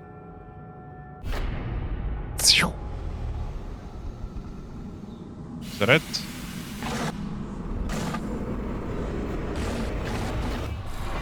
Oh, it's like a horror game. There was a man standing. Oh, complete the room? You made it! Unflustered. I hope, as there will be surely the sterner tests to come, you have taken the first step on a longer journey. I see no benefit in hiding the truth of your predicament. There's no way back, not for any of us. For now, you're as trapped as I. Well, that was cool. That was kind of short. Oh, look at that. Oh, you can like... Whoosh, whoosh, whoosh. Oh, that's cool. Is that all the achievements? Hi, Mikhail! Wow, that's all the achievements. Oh, that was easy. That was easy. We beat the first room. That was what? 98 minutes. 98 minutes. And now we have room 2, room 3, and room 4 left. Da-na-na-na-na-na. Oh my god, room 4 has like 10 gigs. Holy fuck. Well, that was more like introduction to room series, I guess. That wasn't too bad. An hour and a half is not even bad, honestly. Okay, let me see what's happening with the new game plus thing. Because we have... I mean, I guess we can already go to special events. Because it's starting in half an hour.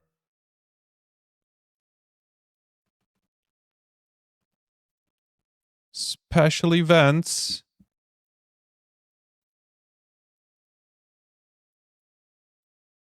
Bum bum bum bum bum bum bum bum bum. GG. Thank you, Kat. I'm very smart for that game. I'm way too smart, guys. I totally didn't get stuck like multiple times on a single part or like a simple part. Right? Surely. Okay. I feel nice. Okay, I'll be gone for 5 minutes. I might need to take a shit, guys. I might need to take a shit. Here, I'll give you words on stream while I'm gone. And clips. And I'm back in 5 minutes. How do I log into this? How do I log into this? Music off. Volume. Where did you go? Autopilot. Oh, you son of a bitch. I see you, you son of a bitch. There you go. Do you guys want music in the background? Come back here, bitch. I can leave music. Wait, how do we survive? How do we survive? Also, I hope the music or the clips are not Oh, double. you son of a bitch. Come here. Wait, let me see. Okay, should be fine. There you go. Oh my god. He just gave up. He just... Okay, I'm back in like 5 minutes. No! Oh my god, the way.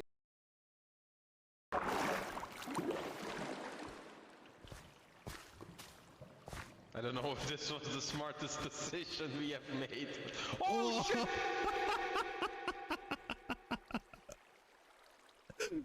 Oh.